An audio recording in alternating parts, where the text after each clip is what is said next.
I wanted to talk about something I used to believe. And this has been central to my belief system for a very long time. And the thing that I used to believe was I used to believe that wanting was enough to be successful. I mean, it sounds crazy, but I actually thought that um, if you wanted it bad enough, then you could have it. If you wanted it bad enough, just on the basis of your ambition alone would be enough for things to come to you. Like if you wanted if you wanted to own real estate, multiple homes, something like that, or investment property. Let's be more specific. If you want an investment property, if you wanted it, then you would contort yourself. Things would come your way. You'd have opportunities that would open themselves up to you that would make it so that you could actually own an investment property. See, if I'm saying, I thought that wanting was enough. I thought that your ability to win was only limited by your desire. So if you had great ambition, then you could be great at anything. And it, it it doesn't play out that way. If you remember, I mean, there was a movie. If you don't know, there's a movie called Field of Dreams, and the whole premise behind the movie was, if you build it, they will come. And so, I saw the movie. Kevin Costner. I mean, basically, he built a baseball field in the middle of nowhere in a cornfield. He built a baseball uh, stadium park.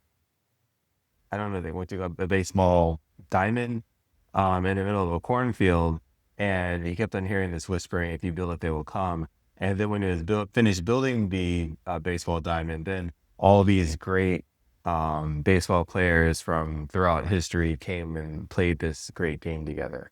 So that's the basis of, if you build it, they will come.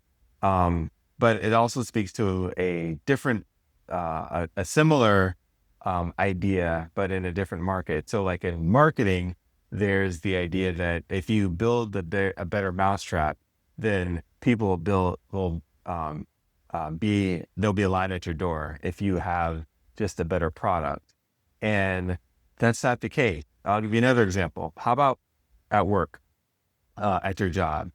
You may find that you're working for people who aren't as capable or as qualified or as accomplished as you are, but yet they're your boss. I'll give you another example.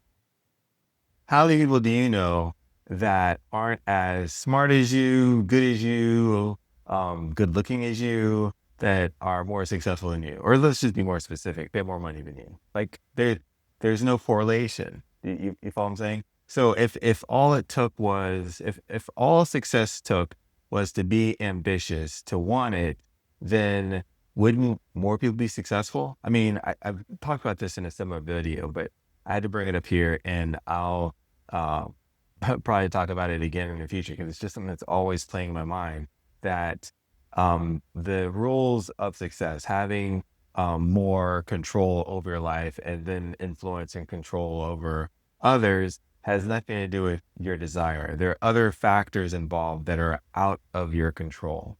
And this goes back to my underlying belief about the success blueprint, meaning that no matter what they call, whatever the opportunity is, two people get the same opportunity, they're going to work it differently just based on their own different experiences. Basically, how the world sees them, their expertise, their knowledge, and all this stuff is dialed in, from an early age, and then just how you have an affinity to do certain things versus other things. So, one of the people I work with has an amazing ability to market herself. And she does it in a way that it's not overbearing, but she lets you know. So rather than be the person who gets the work done, she politely shares that this is something that she was able to accomplish. So you kind of like know there's like this underlying theme that, hey, that's somebody that actually gets stuff done, rather than, hey, if I do all the work, if I get everything done, then I will naturally rise to the top. And that's not how it works. And how many times have you seen an inferior product, an inferior service, an inferior movie, for example, um, have greater success than something that is far superior in whatever it is. I understand that TiVo, do you remember TiVo? Where you could record your TV shows and you wouldn't have to be stuck watching commercials. TiVo, I understand, is a flawless product. I actually had one at one point. And but where are they now? Have you heard of it? I mean, they just got path. It's just everything. The world moved on.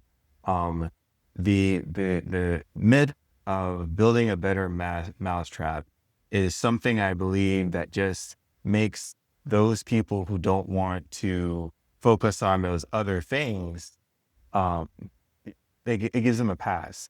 I heard Warren Buffett say that if he had never taken a course on speaking and being able to get out there and talk to people, he would be the best, most successful investor in Omaha, Nebraska.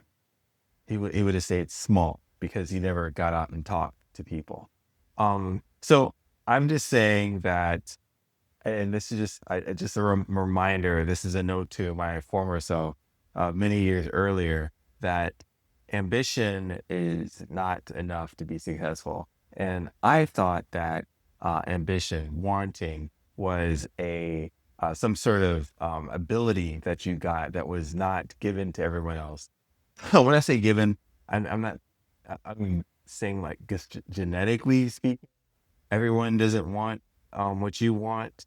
But if you want it, then you should be able to get it because that want is unique to you. And that's not how it works. Wanting is not something that's given through ability. It's actually a biological need. It's a biological, I won't say desire, but it's something that happens to you biologically speaking, just to perpetuate the species. So we're not talking something given like by God, or you have some talents that you were had genetically. We're talking biologically. You want things just because you need to want in order to perpetuate the species.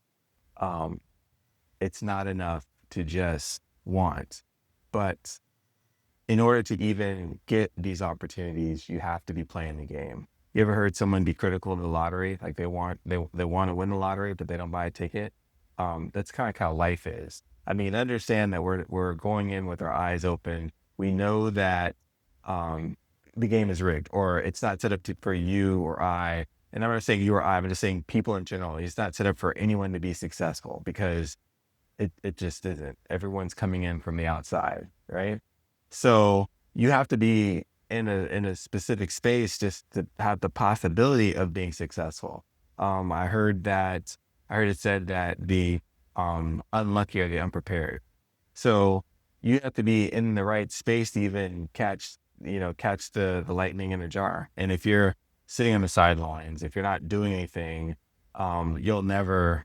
It's impossible to gain anything if you're not doing anything. You have to be in motion to for whatever benefit there is that's supposed to happen. That's out there for you. And I'm not saying that it's given to you. I'm saying that in order to maximize whatever opportunities there may exist, you have to be in a process of doing something so that you can grasp that opportunity, so you can get that brass ring. All right, there we go. That's all I got for you. Thank you for listening. I know I run around in circles, but just working and getting better at this whole thing. That's all I got for right now. If you want to take a look at my habit tracker, feel free to the links in the comments, and take it easy.